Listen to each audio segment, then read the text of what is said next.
നിങ്ങൾക്ക് ഈ തോട്ടും തിങ്കിങ്ങും തമ്മിലുള്ള ഡിഫറൻസ് അറിയോ? ചിലരൊക്കെ വിചാരിക്കും ഇത് രണ്ടും സെയിം അല്ലേ എന്ന്. അപ്പോൾ ഞാനൊരു ക്വസ്റ്റ്യൻ ചോദിക്കാം. നിങ്ങൾക്ക് ഒരു വർഷം എത്ര സമ്പാദിക്കണം എന്നാണ് ആഗ്രഹം? ഇപ്പം നിങ്ങളുടെ മനസ്സിൽ ഒരു എമൗണ്ട് വന്നിട്ടുണ്ടാവും.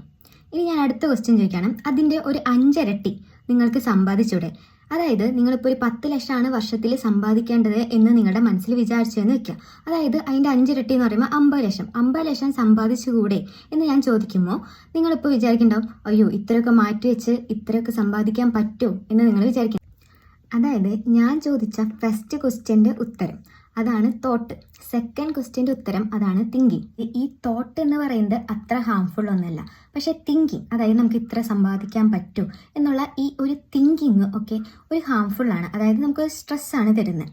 സോ ഇതാണ് തോട്ടും തിങ്കിങ്ങും തമ്മിലുള്ള ഡിഫറൻസ്. ജസ്റ്റ് ഒരു എക്സാമ്പിൾ മാത്രമാണ്. നിങ്ങൾക്ക് നിങ്ങളുടെ ജീവിത സാഹചര്യങ്ങൾ വെച്ചിട്ട് ഇനി ഒരു എക്സാമ്പിൾസ് ഒക്കെ ഇതിനു വേണ്ടി കണ്ടുപിടിക്കാവുന്നതാണ്. സോ ഇത് ഞാൻ പറഞ്ഞതല്ല, പ്രശസ്തമായ ഒരു ബുക്കിൽ നിന്നുള്ള വരികളാണ്. സോ ഇത് കറക്റ്റ് ആണെങ്കിൽ കമൻ്റ് ഇടണം. നിങ്ങളുടെ വല്ല ഒപ്പീനിയൻസ് ഉണ്ടെങ്കിലും കമൻ്റ് ഇടാം. അപ്പോൾ ഓക്കെ, ബൈ.